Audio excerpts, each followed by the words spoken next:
begins with silence. The gray Atlantic lies still, heavy with fog and memory. Somewhere beneath that shifting curtain of mist, steel moves. Silent, immense, and alive, a ship that should not exist anymore. The German battleship Bismarck, pride of the Kriegsmarine, ghost of a dream long since drowned, has returned to the surface of history, but this time her destiny is not Denmark Strait. It's not Hood. It's not the endless chase across the Atlantic. It's a different war, in a different ocean, and on the horizon, waiting like a shadow of another empire, is a ship from the other side of the world. The USS Washington, the silent killer of the night at Guadalcanal. Two ships that never met in life. Yet in this story, they will. Imagine 1943. The war in the Atlantic has turned desperate. The U-boat packs are dying. German morale is bleeding away. But in this timeline, the Bismarck never sank. She escaped her hunters, damaged, limping, but alive. She reached the safety of occupied France, and through the cold precision of German engineering and the will of a desperate nation, she was reborn. By 1943, Bismarck is no longer just a battleship. She's a symbol. Hitler calls her the Sword of Neptune. Goebbels names her the Avenger of Hood. Her hull gleams black beneath new layers of armor, her radar arrays sharper, her fire control more advanced. On her deck, the crew no longer smiles. They know what they are. The last of their kind, a weapon built for glory in a world that no longer has any. Across the ocean, another giant prepares to sail. USS Washington, North Carolina-class battleship, a veteran of the Pacific. She has seen the darkness of the Solomon Islands, the glow of burning ships reflected in black water. Her crew is young, their accents from every corner of America, their faith unbroken. She is quiet where Bismarck is proud, restrained where the German is theatrical. And yet, both carry the same burden. To prove that they matter in a world where the airplane now rules the sky. Our story begins on a cold dawn in March 1943. Allied command has intelligence. A German surface raider has slipped from Brest. Its identity is uncertain, but its tonnage and radio silence tell the truth. The Bismarck is loose again. The British are furious, but the Americans see an opportunity. Admiral Ernest King, ever eager to prove the U.S. Navy's reach, orders a task force from the Western Atlantic, a small detachment built around USS Washington. Their orders: intercept, engage, and destroy. In the steel-lit war room aboard Washington, the officers gather around the chart table. The North Atlantic sprawls before them, a mosaic of currents, fog zones, and death. Captain Glenn Davis leans over the map. His voice is calm but taut. She's heading north. Maybe for Norway, maybe for convoy lanes. Either way, we're going to find her. The radar operators adjust their dials. The sea hums. Somewhere out there, another crew listens to the same static. On the Bismarck, Captain Ernst Lindemann stands on the bridge, his face older, harder than the man history remembers. He's lived through miracles and nightmares. The scars on his ship mirror the scars inside him. "We will not run this time," he says. The crew around him nods. The Atlantic wind howls, shaking the flag of the Reich. Beneath them, turbines awaken, the sound like the growl of a beast that remembers hunger. The hunt begins. For 3 days, the ships play ghosts in the mist. Washington moves west to east, a line of gray steel cutting through swells the size of buildings. Her radar sweeps the horizon, painting flickers on green screens. The men sleep in shifts, dreaming of family, or not dreaming at all. They know the Bismarck's reputation. One shell, one mistake, and the ocean will swallow them whole. On the 4th day, contact, a faint echo at 60 miles. No IFF code, no aircraft overhead, just a blip, then another. Washington turns into the wind. Range, 61 nautical miles. Captain Davis looks out into the fog. He can't see it yet, but he feels it. The air is colder, heavier. Somewhere beyond the horizon, another giant waits. And then, like a vision through smoke, Bismarck breaks the gray. Her silhouette rises, black hull, massive superstructure, gun turrets rotating like the gaze of some ancient god. Two worlds meet. For a long second, they just watch each other. Both captains know what's about to happen. There's no carrier cover, no submarines, no bombers, just two battleships, two crews, two nations, staring across an empty sea that might soon become their grave. Lindemann gives the order. "Feuer frei!" The first salvo of 15-inch shells tears through the Atlantic air. The sound reaches Washington like thunder rolling from heaven. Spray bursts around her bow. A shell passes close enough to shake her hull. The Americans respond. 8 16-inch guns thunder as one. The concussion rips through the fog. The world turns white with smoke. In that moment, the Atlantic becomes an arena. Shells arc through the sky like burning meteors. Towers of water erupt. Men cling to bulkheads, shouting orders drowned by the sound of creation and destruction colliding. On both bridges, the captains stand still, eyes fixed on the horizon, their ships shaking beneath their feet. Washington's first hits land midships on Bismarck, tearing open secondary batteries. Fire spreads along the deck, but Bismarck's armor holds, thicker than anything Washington has faced before. Bismarck returns the favor. A shell smashes into Washington's forward turret, killing half the gun crew. The steel door melts inward. Smoke fills the compartment. The sea begins to swallow debris and bodies alike. In that roar, something ancient awakens. The duel that history denied them. Two giants, face to face. Steel, will, and the endless ocean between. As the smoke clears, both ships circle, damaged but alive. The battle has only begun. The fog thickens, swallowing both ships like ghosts in a cathedral of smoke and thunder. On the bridge of the Washington, red emergency lights flicker as the sound of rushing water echoes through damaged compartments. Men scramble to plug leaks, their boots slipping on steel slick with oil and blood. Yet above the chaos, the ship's voice, the deep rhythmic heartbeat of her turbines, keeps pounding, alive, unbroken. Guns 1 and 2 operational. Rangefinder steady, shouts the gunnery officer. The captain nods. Bring her around. Let's give the Bismarck something to remember us by. Washington turns broadside, her 16-inch rifles aligning with slow, deliberate menace. The deck vibrates underfoot. Then comes the order. Fire! The recoil hits like an earthquake. Flames burst from the barrels, painting the fog orange. The shells vanish into the mist, invisible until seconds later, when the ocean explodes against Bismarck's hull. On the German ship, the world tilts, the deck heaves. A blast tears through her aft section, destroying a rangefinder and killing men in the secondary battery. Alarms wail, smoke thickens, hot and choking. Lindemann grips the railing, voice steady despite the carnage. Damage control.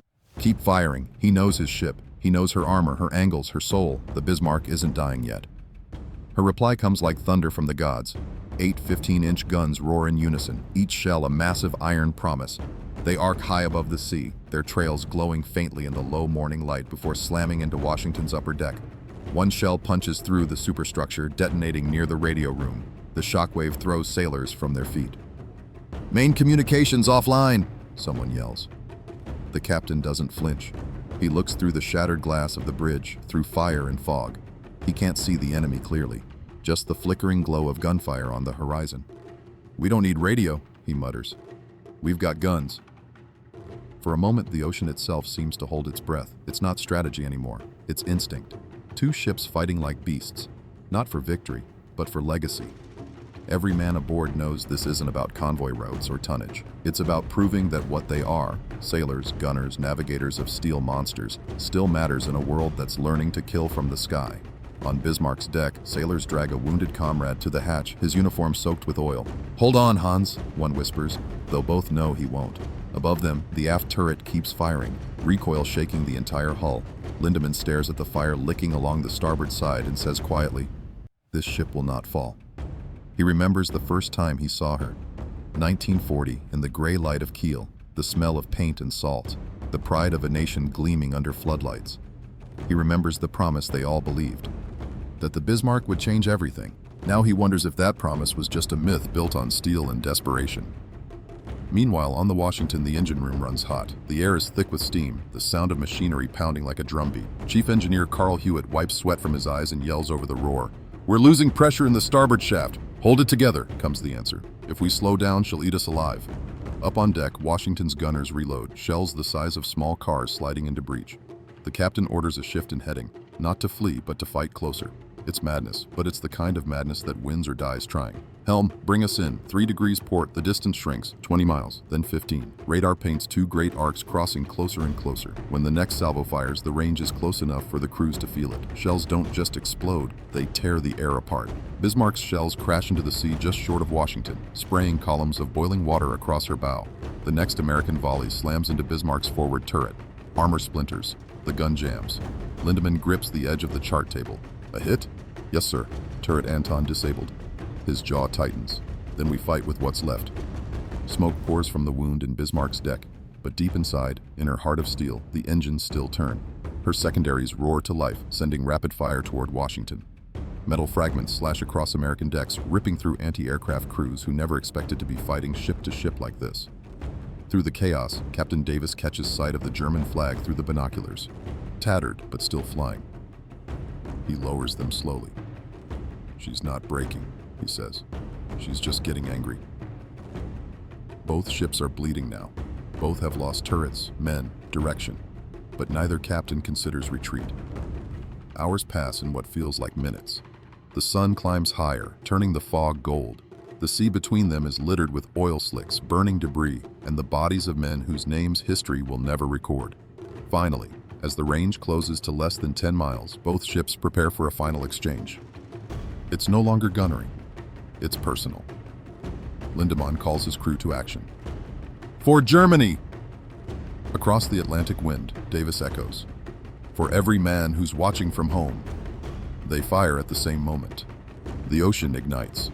A German shell smashes into Washington's stern, detonating near the propellers. The American ship shudders, slows. A column of black smoke rises skyward. But Bismarck's luck dies with her next breath. Two 16-inch shells strike her amidships, punching through armor like a hammer through glass. One explodes inside her engine room. The lights flicker. The engines stutter. For the first time, the mighty ship begins to drift. On both bridges, silence falls. The gunfire fades. The sea hisses quietly, indifferent, eternal. Two ships now, broken and drifting side by side, like exhausted boxers leaning on each other after a fight that neither truly won. Davis looks at the horizon. She's hurt bad, he says softly, but she's still afloat. Lindemann, watching through binoculars, whispers the same about Washington. So are they. The duel has ended, but neither side knows who's victorious, or whether victory even matters anymore. The Atlantic keeps its secrets. By late afternoon, the sea calms. Smoke drifts in long, broken ribbons across the gray Atlantic, and both ships float amid a graveyard of wreckage. The roar of battle has faded to the quiet hiss of waves licking scorched hulls. On the Bismarck, the bridge is a ruin. The forward turrets are silent. Only the secondary batteries occasionally cough a half-hearted burst of fire. Lindemann stands amid shattered glass and twisted metal, his white cap darkened with soot. A medic binds his arm while he stares at the horizon where the American ship waits, listing slightly, engines faltering but still alive. "Sir," an officer says softly, "the fires in the engine room are spreading." "We've lost control of the pumps." Lindemann doesn't answer immediately. He looks down at the deck where sailors work in silence, passing buckets of seawater hand to hand. The ship groans beneath them, wounded but not yet dead. "Keep them fighting," he finally says. Bismarck does not sink while men still stand. A few miles away aboard Washington, the mood is the same. Exhaustion, disbelief, and the bitter taste of survival. Captain Glenn Davis sits in the chart room, bandaged across the temple. His executive officer lays out the damage reports. 2 turrets disabled, hundreds of casualties, fuel leaking from ruptured tanks. "She's burning, but she's not going down," Davis murmurs. "Neither are we." He looks through a cracked window toward the horizon. The Bismarck's silhouette flickers through the haze like a mirage, black, defiant, eternal. Somewhere deep inside, Davis feels something he can't quite name. It isn't hatred, it isn't even victory, it's recognition. Both ships are relics of a dying age, monuments to an era when the ocean decided empires. Now, in the skies above Europe and the Pacific, the future belongs to wings and bombs. And yet here, in this cold expanse of forgotten sea, 2 giants fight for the right to be remembered. Night begins to fall. The clouds part for the first time all day, revealing a thin slice of moonlight. The sea turns silver, calm, almost beautiful.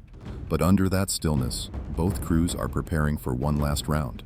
On Bismarck, the chief engineer reports that power can be rerouted. They might have enough steam for one final salvo. "We can bring Bruno turret online, sir, but only for one firing." Lindemann nods slowly. His voice is low, almost reverent. "Then make it count." On Washington, the gunnery officer adjusts his targeting radar. The screen flickers, then stabilizes. "Contact confirmed." She's closing. 11 miles and decreasing. Davis knows what this means. "We finish it now," he says. As both ships turn to meet one another, the ocean feels alive again. A living thing waiting for blood. Bismarck's engines howl, propellers churning the sea into white foam. Her battered hull rises from the mist like some mythic creature from the deep. On her deck, sailors man their posts with the grim focus of men who know they won't see dawn. Washington answers in kind, her searchlights snapping on, slicing through fog. For the first time that day, the 2 ships see each other clearly. Steel monsters illuminated against the night, scarred, smoking, but still magnificent. Lindemann grips the bridge railing. Range? 10,000 meters and closing. He whispers to himself, "This is how legends die." Then he shouts, "Fire!" Bruno turret erupts in flame. 3 shells scream into the dark. One misses wide, one falls short, but the third strikes Washington just below the waterline. The explosion tears through the hull. Men are thrown into the air as compartments flood instantly. On Washington's bridge, alarms howl. Flooding in Section 5. Fire in secondary control. The captain steadies himself. His voice cuts through the chaos. Return fire. Now. 4 16-inch guns answer. The recoil knocks cups, charts, and men to the floor. The shells fly, massive, glowing arcs cutting across the black sky, and find their mark. 2 direct hits. Bismarck's central superstructure disappears in a flash of orange light. The shockwave rocks the ship from bow to stern. Fire bursts through ventilation shafts. The forward crew compartments collapse inward. For a long, terrible moment, there's silence. Then the sea begins to glow with burning oil. Inside the wrecked bridge, Lindemann pulls himself from the floor. He wipes blood from his face. Around him, every instrument is dead, every panel shattered. Status? No one answers. Most of his bridge crew is gone. He stumbles toward the doorway, hand on the wall for balance, and steps out into the freezing wind. The Atlantic stretches before him. Endless, cruel, magnificent. Far in the distance, Washington drifts, one side ablaze but still afloat. He looks up at the German flag, half burned but still flying. A strange calm fills him. There's no more gunfire. Only the sea and the sound of metal dying. In that moment, he understands the truth. The age of battleships is over. No matter who wins this duel, the outcome of the war won't change. The Reich will fall, the Allies will rise, and the oceans will belong not to steel giants but to machines of the air. He whispers it into the wind, not in defeat, but in clarity. We were kings once. Below, the fires reach the ammunition magazine. The explosion that follows is so bright it turns night into day. Washington's crew shields their eyes as a thunderclap rolls across the sea. When the light fades, the Bismarck is gone. Vanished into smoke and flame, her pieces raining down upon the Atlantic like black snow. Silence returns. The waves close over what's left, erasing it all. But in that silence, a single truth remains. Bismarck didn't lose. She simply refused to die quietly. Dawn returns slowly. The sea is calm again, too calm, as if ashamed of what it witnessed. The wind whispers across a field of wreckage, twisted metal, oil slicks, broken lifeboats drifting between corpses wrapped in smoke. The Bismarck is gone, but her shadow remains, stretching across the Atlantic like a memory that refuses to fade. On the deck of the Washington, the survivors move in silence. The ship lists slightly to port, the smell of burning paint thick in the air. Men stand shoulder to shoulder as the wounded are carried to makeshift stations. Somewhere below deck, a chaplain prays softly over a man who won't live to hear him finish. Captain Glenn Davis steps out onto the ruined bridge. The morning light glints off shards of glass embedded in the steel bulkhead. He looks out at the place where Bismarck burned. But there's nothing now, just the rolling gray sea. Any sign of survivors? He asks quietly.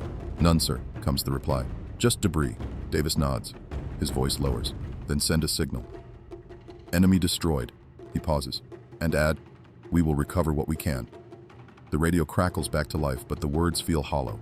There's no triumph here, no cheers, no sense of conquest, only the heavy weight of having looked into another soul across the ocean and seeing himself staring back.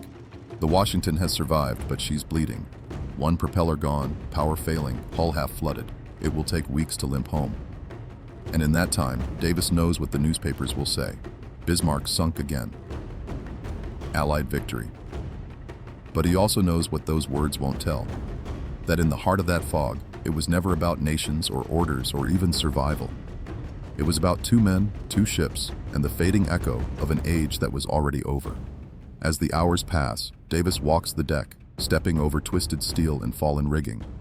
He finds a fragment of armor plating caught in the railing, scorched black but still recognizable, a piece of Bismarck's hull. He runs a hand over it, almost gently. You were magnificent, he whispers. Behind him, a sailor approaches. Sir, should we jettison it? Davis shakes his head. No, we'll keep it. As a reminder, the sea begins to close around the wreckage. The waves swallow everything. History will write this as a victory, but the men who were here know better. It wasn't conquest, it was farewell. That night, as Washington limps westward toward the faint promise of Newfoundland, the stars come out, thousands of them, cold and brilliant. The ship's engines thrum like a tired heartbeat. Below deck, men sleep beside their guns, haunted by the faces of those they fought. In the captain's cabin, Davis sits at his desk, writing the report that will soon cross the desks of admirals and politicians who will never smell burning oil or hear the sound of steel collapsing under water pressure. His pen hesitates above the paper. Then he writes a single line. She went down fighting, and she mattered. He sets the pen down and looks out the window. In the reflection, the flicker of flames from the damaged funnel blends with the stars. It looks, for a brief moment, like the ship is still burning. Thousands of miles away, in a small port town on the Baltic, a German widow stands at her window, staring out to sea. She doesn't know the details yet, but she feels it. Something deep inside her chest, a silence too heavy to name. She whispers a prayer, not for the Reich, but for the men who followed their captain into the deep. And somewhere in between, in that endless Atlantic that belongs to no one, the wreck of the Bismarck lies still. Her hull rests in pieces, her turrets buried in silt, her name etched into the seabed by time. Fish swim through her corridors now, light filters down through cracks in her armor, and her silence has become her final victory. Because legends don't need to win to endure. Decades later, explorers will descend into that darkness with cameras and lights, expecting to find only rust and ruin. Instead, they will find something else. A strange stillness, a feeling that the sea itself remembers. They will speak in hushed tones, their voices echoing in a tomb of iron and ghosts. And one will say, almost reverently, "It's as if she's still watching." And she is. Every ship that crosses that patch of ocean sails over her grave, over the last battlefield where pride and steel clashed for the final time. And though the ocean gives no monuments, no marble or flags, it gives something else, permanence. The story of Bismarck and Washington will fade from textbooks, replaced by missiles, satellites, and drones. But for those who remember, for the few who still feel the call of the sea, it will remain the story of a duel that didn't decide a war, but defined an age. The last stand of battleships, the moment when giants met and knew they were dying. As Washington disappears into the west, her damaged hull glowing faintly against the dawn, the narrator's voice falls quiet. Because, in the end, it was never about victory. It was about defiance, about daring to matter, even when history had already moved on. And somewhere beneath the waves, the Bismarck sleeps, unbroken, unforgotten, and undefeated by time. The sea holds her secret. The world moves on. But if you listen closely, when the wind crosses the Atlantic at night, you can still hear it. The distant echo of guns, fading slowly into the deep. The sound of the battle that never mattered, but never died.